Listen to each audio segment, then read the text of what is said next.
So race 1, that was 1 minute till the start. So we've got a northeast wind. It's 1:30 now and 2 o'clock high tide. So what tide there is pushing you back.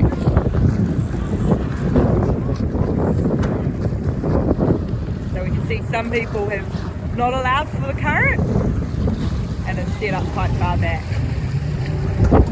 So we've got 30 seconds now. I'm struggling to hold with the current pushing me back. 22, 21, 20.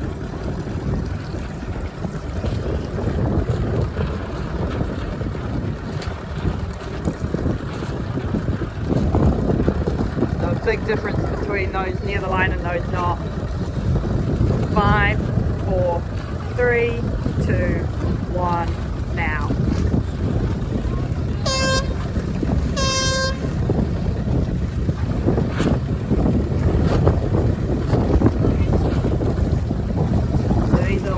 Put out with the current here.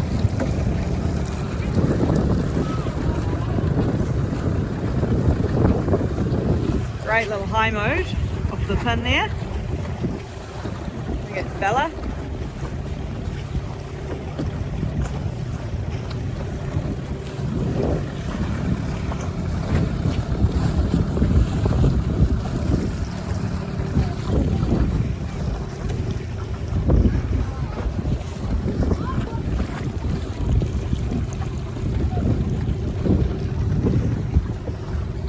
Difference between those that were on the line and those that were not already, you can see a couple of 100 meters. Okay, sometimes I don't think you guys realize quite how high you go. So this here is the bottom mark. If we zoom in, we can see some guys here still jiving around the wing mark. So straight lines there, and you guys are hanging up over here. So sometimes it's a good idea to go high for clear air and you're going to get buoying coming in here, but if the whole fleet's gone that high, often you can cut and get almost clear air below them and you'll sail around the bottom. So just figuring out when it's a good idea. And if everyone's going that high, then it sometimes can be a good game. So there's that wing mark there, and these guys are coming in from up there.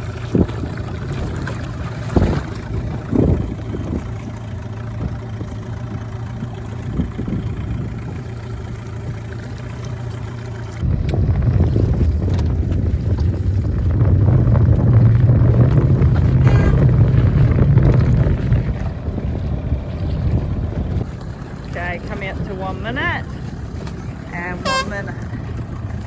So it's now race 2, 2 o'clock. So we should have the tide pretty flat, just starting to turn. So it's high tide now. So with 40 seconds to go, we can see a huge difference in the distance from the line people are stepping up. So some people are stepping up a lot closer than others. And I would say these guys in the middle over here don't have much awareness of how much further back they're setting up than the guys here and here. So we've now got 20 seconds.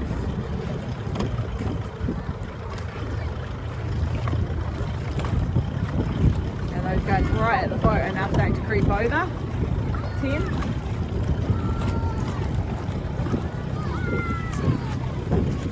Three, 2, 1. Now that group at the boat's over, and some of the guys in the middle are quite far back.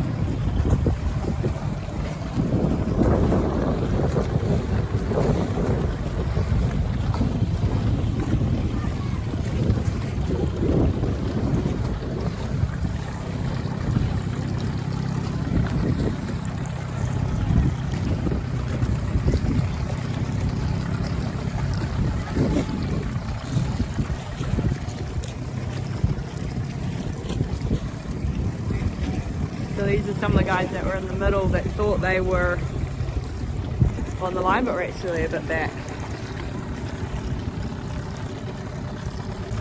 So this is race 2, the top reach.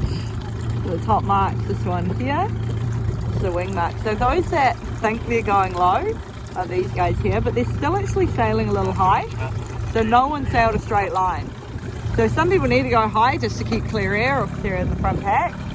But the ones that think they're going low could have gone even straighter and got a bit more clear air.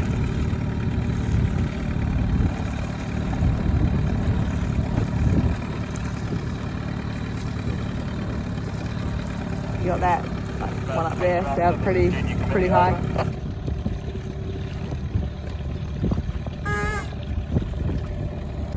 Okay, third race of the day. We're in the final minute, 50 seconds to go, and they've moved the pin up. So the last two have been heavily boating biased, and this one we're seeing a slight pin favour. And if anyone was paying attention to the Starling start, they would have seen the guy that started at the pin did port tack the fleet, which I think Ruben is going to have a crack at. Not always the smartest move to try port tack the fleet, but at least he's acknowledged that there is a pin in line bias this time. So 25. Considering the tide should now be pushing over, everyone's set up really far back. 18, 17. Looking like they'll actually be late. 10, 9, 8, 7, 6, 5, 4, 3, 2, 1. Now? I think it might have been you, buddy. I'd say so. I don't think you would. Okay, Ruben. That's half of the bias it is. He didn't have the best start. And he still was crossing the fleet there. I don't think so, mate. There's a massive line sag there, and with the pin in favour, a lot of people late. So Ruben's just chosen to just leave out the bunch there. But he didn't even have a great start, but because it was so pinning biased. Now what we have is a few of the guys that started at the boat the last two and had good races. We've just assumed, we've got Ollie and Tessa, I'm going to call you out on it. And see another one. Yeah, you thought it was going to be boat biased again, well you didn't actually check. And there's the Italian sail number as well. So all of you had great starts the last two races at the boat, so you've just assumed, and Aaron, that's the other one, that it's going to work again. But they actually moved the line, so we didn't really think about it. So thinking about how we set up for these bottom marks so we don't get caught on the outside. So even if we have to slow down and wait, it's better to turn up on the line of the boat front. Like CJ did a nice job of that there.